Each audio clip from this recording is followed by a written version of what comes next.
A paz de Cristo, meus irmãos, vamos continuar então com a nossa série de vídeos sobre os dogmas marianos. E hoje vamos falar sobre a perpétua virgindade de Maria. Então, Lucas, para começar, nos explica o que é esse dogma. Bom, esse dogma é o segundo dogma, né? O primeiro foi Maria, mãe de Deus, né? Lá no Concílio de Éfeso. E agora o dogma da virgindade ele foi proclamado em 649, no Concílio Regional de Latrão. E ele diz bem assim: se alguém, segundo os santos padres, não confessa que própria e verdadeiramente é mãe de Deus, a santa e sempre virgem e imaculada Maria, já que concebeu nos últimos tempos, sem sêmen do Espírito Santo, o próprio Deus Verbo, e que deu à luz sem corrupção, permanecendo a sua virgindade indissolúvel, mesmo depois do parto, seja anátema. Então ele proclama a virgindade de Maria, né, diz, esse anátema sempre seja excomungado, né? Porque antigamente os dogmas eram assim, era proclamado o dogma e diz, quem discorda seja excomungado, seja anátema. Então ele diz, olha, segundo os santos padres, a Virgem Maria concebeu sem sêmen, ou seja, da ação do Espírito Santo, Cristo, e permaneceu a sua virgindade indissolúvel, ou seja, perpétua, mesmo depois do parto. Como você acabou de falar, e quando o Felipe apresentou também, né, o dogma chama Perpétua Virgindade de Maria. E por que perpétua? A virgindade de Maria ela é perpétua porque ela é antes do parto, na hora do parto e depois do parto. Então Maria é sempre virgem. Por isso que a gente fala a sempre Virgem Maria por isso, porque ela é virgem perpetuamente.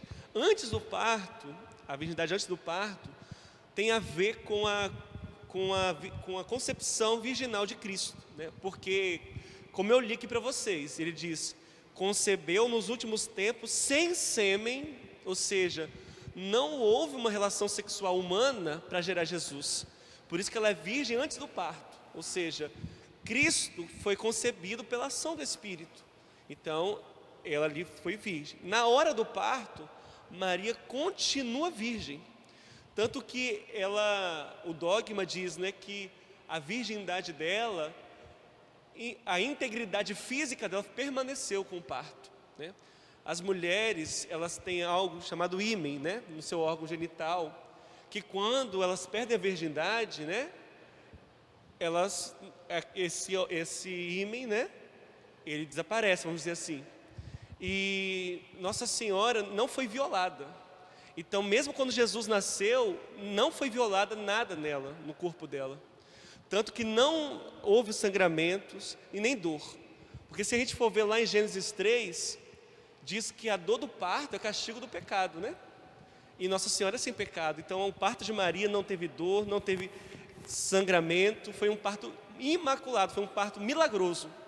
Muitas pessoas não sabem disso, mas foi milagroso o parto de Nossa Senhora. Né? E muitos teólogos modernos hoje eles querem desmentir isso, falar que interpretar, mas a doutrina tradicional da igreja sempre foi que fisicamente Maria permaneceu inviolada. E depois do parto, porque ela continuou virgem.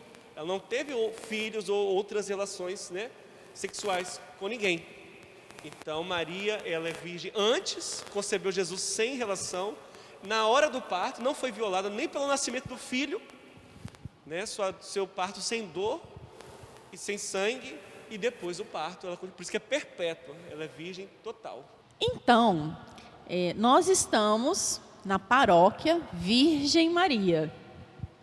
Então, assim, por que Deus concedeu essa graça à Nossa Senhora de ser virgem antes, na hora e depois? Então, como já dissemos quando tratamos do dogma da Santa Mãe de Deus, o dogma, né, a gente crê e depois a gente vê os motivos, né, vamos dizer assim. Então, os motivos, primeiro nós já cremos e os motivos não é o essencial para crermos, né? Porque o importante é primeiramente crermos de alguma forma. Mas o São Tomás de Aquino nos dá aí alguns motivos para que, por causa da virgindade da Virgem Maria. Primeiro é para honrar Deus Pai. porque o pai só teve um filho. Então convinha também que a Virgem Maria tivesse um único filho. Segundo, por causa da dignidade do Espírito Santo. Porque quem fecundou Maria foi o Espírito. Então o ventre dela é santificado, né? E não convém que aquilo que foi santificado fosse, vamos dizer assim, usado para outros fins. Um exemplo interessante que a gente pode para ilustrar é o cálice. Por exemplo, na missa, o cálice ele é sagrado. Por quê? Porque o que coloca dentro do cálice? O sangue de Cristo. Então ninguém vai pegar o cálice que foi usado na missa para tomar uma cachaça, né? Ninguém vai fazer isso, porque vai profanar o cálice. Tomar uma cachaça não é pecado, mas colocar dentro do cálice é uma profanação. Então Nossa Senhora, ela foi, o Espírito Santo a fecundou, né? Então uma vez fecundada pelo Espírito, qualquer outra coisa seria como profanar esse tempo sagrado, que o próprio Espírito, a relação sexual não é pecado, mas uma vez tocada pelo próprio Deus, né? É como o cálice que recebe, não tem outro, uma vez que o cálice recebeu o sangue de Cristo, ele não tem outra coisa maior que ele possa receber, né? Porque o sangue de Cristo já é tudo. Então uma vez tocada pelo Espírito, ela já recebeu tudo. Depois a dignidade e a santidade da própria Mãe de Deus, que é Nossa Senhora. Porque Maria, uma vez que ela recebeu a sombra do Espírito e ela deu à luz ao próprio Filho de Deus, ela não tinha carências, né? Ela não tinha insatisfações que precisavam ser supridas, né? Mas ela já era toda preenchida, ave cheia de graça, né? Ela já é toda agraciada. Então ela não tinha essa necessidade humana, vamos dizer assim, entre aspas, porque ela já era toda preenchida por Deus. Ela não era mulher de carências, né? E a questão de São José, né? Porque São José seria muito presunçoso, vamos dizer assim, né? Em violar um templo santo, né? Vamos dizer. Então, o próprio São José, a figura de José, a santidade de São José, não permitiria violar Nossa Senhora. E porque Maria, segundo a tradição da igreja, ela tinha um voto de castidade, né? Então, mesmo prometida a José, ela tinha um voto de ser casta. Então ela permaneceu, e por isso que ela pergunta ao anjo, como posso?